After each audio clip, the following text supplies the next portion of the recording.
الحمد لله نحمده ونستعينه ونستغفره ونؤمن به ونتوكل عليه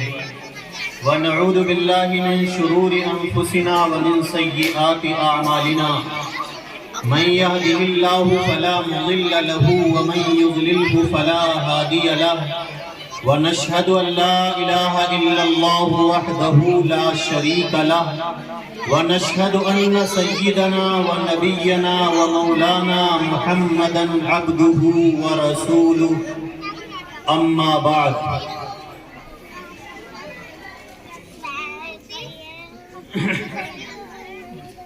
ہم نے ہی عطا کی تھی گلو لالا کو نکہت ہم نے ہی عطا کی تھی گلو لالا کو نکہت تکمیل بہاراں بخدا ہم سے ہوئی ہے جب بھی اٹھے ہم موج صبا بن کے اٹھے ہیں پرکیف زمانے میں فضا ہم سے ہوئی ہے ہم نے ہی تو سینچا تھا کبھی خون سے گلشن ہم نے ہی تو سینچا تھا کبھی خون سے گلشن کیوں باد سحر آج خفا ہم سے ہوئی ہے اسٹیج پر رونق افروز علماء کرام اور معزز حضرات میری آواز کو سن رہی میری عزت مآب ماؤں اور بہنوں محترم بھائیوں دوستوں اور بزرگوں عزیز طلبہ اور طالبات ہندوستان کی تاریخ میں دو دن بڑی اہمیت رکھتے ہیں ایک 15 اگست کا دن ہے اور دوسرا 26 جنوری کا دن ہے کیونکہ 15 اگست سن 1947 کو ہمارا یہ ملک ہندوستان انگریزی سامراج اور انگریز کے قبضے سے آزاد ہوا اور 26 جنوری سن 1950 میں ہمارے اس ملک ہندوستان میں جمہوری سیکولر اور آزاد قانون نافذ ہوا تھا ہم یہ بھی کہہ سکتے ہیں کہ ہمارے اس ملک کی آزادی کا اعلان تو 15 اگست سن 1947 ہی کو ہو گیا تھا لیکن دستوری طور پر قانونی طور پر کانسٹیٹیوشن کے طور پر ہمارے ملک کو جو آزادی ملی ہے وہ 26 جنوری سن 1950 میں ملی ہے کیونکہ 26 جنوری ہی وہ دن ہے جس میں ہمارے ملک کو ایک ایسا قانون ملا ایک ایسا دستور ملا ایک ایسا کانسٹیٹیوشن ملا ایک ایسا ضابطۂ حیات ملا کہ اگر اس قانون پر اس دستور پر عمل کیا جائے تو ہندوستان کا رہنے والا ہر شخص وہ کسی بھی مذہب سے تعلق رکھتا ہو کسی بھی ملت سے تعلق رکھتا ہو کسی بھی ذات اور برادری سے تعلق رکھتا ہو چھوٹا ہو یا بڑا گورا ہو یا کالا امیر ہو یا غریب مرد ہو یا عورت ہر ہندوستانی پوری آزادی اور برابری کے ساتھ زندگی گزار سکتا ہے لیکن میرے بھائیوں اور دوستوں اور بزرگوں ہمیں جو یہ قانون ملا ہے ہمیں جو جمہوری اور سیکولر دستور ملا ہے یہ آسانی کے ساتھ نہیں ملا ہے یہ یوں ہی نہیں مل گیا ہے بلکہ انگریز کے پنجے ظلم و ستم سے انگریزی سامراج سے انگریزی حکومت سے ہندوستان کو آزاد کرانے کے لیے 15 اگست اور 26 جنوری تک پہنچنے کے لیے اس ملک میں جمہوری اور سیکولر قانون دینے کے لیے نہ جانے کتنا خون بہا ہے نہ جانے کتنی گردنیں کٹی ہیں نہ جانے کتنے سروں کو دھڑ سے الگ کیا گیا ہے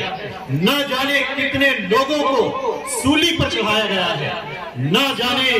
کتنی ماؤں کی گودیں اجاڑی گئی ہیں نہ جانے کتنے بچے یتیم ہوئے ہیں نہ جانے کتنی بیویاں بیوہ ہوئی ہیں نہ جانے کتنے گھر اجاڑے گئے ہیں تب جا کے ہمیں آزادی ملی ہے تب جا کے ہمیں یہ سیکولر اور جمہوری قانون ملا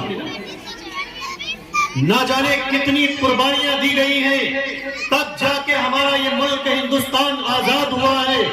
اور ہندوستان کو ایک آزاد، ایک سیکولر، ایک جمہوری، ایک برابر کا قانون اور دستور ملا۔ اور ان قربانیاں دینے والوں میں، مصیبتیں اٹھانے والوں میں، سر کٹانے والوں میں، اور اپنا خون بہانے والوں میں صرف کسی ایک مذہب کے لوگ نہیں ہیں، کسی ایک دھرم کے لوگ نہیں ہیں، کسی ایک ذات اور برادری کو لوگ نہیں ہیں، بلکہ قربانیاں دینے والوں میں ہندوستان کے رہنے والے ہر مذہب، ہر ملت، ہر مسلک اور ہر ذات برادری کے لوگ شامل ہیں۔ قربانیاں دینے والوں میں ہندو بھی ہیں، قربانیاں دینے والوں میں مسلمان بھی ہیں، قربانیاں دینے والوں میں سکھ اور عیسائی بھی ہیں۔ سب لوگوں کی مل جل کر دی گئی قربانیوں کے نتیجے میں ہمارا یہ ملک ہندوستان آزاد ہوا، اور ہندوستان میں ایک ایسا قانون نافذ ہوا جس کے تحت ہر ہندوستانی پوری آزادی کے ساتھ زندگی گزار سکے۔ لیکن اگر تاریخ پڑھی جائے، ہندوستان کا اتہاس اٹھا کے دیکھا جائے، انگریز نے اپنی حکومت اور ہندوستان کی جنگ آزادی کی جو ہسٹری لکھی ہے، وہ ہسٹری پڑھی جائے تو ہمیں پتا چلے گا کہ اس ملک کے لیے قربانیاں تو سب نے دی ہیں، گردنیں تو سب نے کٹائی ہیں، لیکن سب سے زیادہ جن کا حصہ ہے،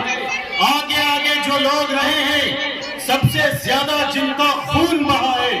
سب سے زیادہ جن کی گردنیں کٹی ہیں، سب سے زیادہ جنہوں نے کوششیں کی ہیں، سب سے زیادہ جن کی للکار سے دشمن کے کلیجے کانپے ہیں، تو وہ اس ملک کے مسلمان ہیں، مسلمانوں کے علاوہ کوئی دوسرا نہیں ہے۔ جنگ آزادی کی پوری تاریخ اٹھا کے دیکھی جائے تو ہمیں پتا چلے گا کہ جنگ آزادی کے شروع سے لے کر آخر تک، جب تک ہندوستان آزاد نہیں ہوا، اس وقت تک جو لوگ آگے آگے رہے ہیں، جنہوں نے انگریز سے ٹکر لی ہے، جن کی للکار ہندوستان سے لے کر برطانیہ تک سنائی دی ہے، اور جنہوں نے ایک سیکنڈ کے لیے بھی انگریز کی حکومت کو تسلیم نہیں کیا ہے، وہ اس ملک کے مسلمان ہیں۔ جنگ آزادی کی تاریخ اٹھا کے دیکھی جائے تو ہمیں پتا چلے گا کہ سب سے پہلے سن 1757 میں جس نے انگریز سے ٹکر لی اور پلاسی کے میدان میں انگریز کے خلاف لڑتے ہوئے شہادت کا جام دیا تھا، وہ نواب سراج الدولہ کوئی اور نہیں بلکہ مسلمان تھا۔ سن 1766 میں میسور کے اندر جس نے انگریز سے ٹکر لی، انگریز کو دھول چلائی تھی، وہ نواب حیدر علی بھی کوئی اور نہیں بلکہ مسلمان تھا۔ اور پھر سن 1799 میں جو شیر میسور کھڑا ہوا، جو مرد مجاہد کھڑا ہوا، جس نے انگریز سے لوہا لیا اور انگریز کو اس ملک سے نکالنے، انگریزی حکومت کو ختم کرنے کی پوری کوششیں کی، جس نے اس ملک کے لیے خاک و خون میں تڑپ تڑپ کے جان دے دی، اور یہ کہتے ہوئے جان شہادت نوش کیا کہ شیر کی ایک دن کی زندگی گیدڑ کی 100 سال کی زندگی سے بہتر ہوتی ہے، وہ ٹیپو سلطان کوئی اور نہیں بلکہ مسلمان تھا۔ اور جب سن 1803 کے اندر انگریز نے پورے ملک پر قبضہ کر لیا اور یہ اعلان کر دیا کہ آج سے خلق خدا کی، ملک بادشاہ کا، لیکن حکومت کمپنی بہادر یعنی انگریز کی چلے گی، تو اس وقت جس نے انگریز کے خلاف دشمنی کی آگ بھڑکائی، جس نے جنگ آزادی کا اعلان کیا، انگریز کے خلاف جہاد کے فرض ہونے کا جس نے فتویٰ دیا، وہ کوئی اور نہیں بلکہ ہمارے بہت بڑے عالم دین، محدث کبیر، شاہ ولی اللہ رحمت اللہ علیہ کے بیٹے شاہ عبد العزیز رحمت اللہ علیہ تھے، جنہوں نے دہلی سے یہ فتویٰ جاری کیا تھا کہ آج سے ہمارا ملک ہندوستان غلام ہو گیا ہے اور ہر مسلمان کے اوپر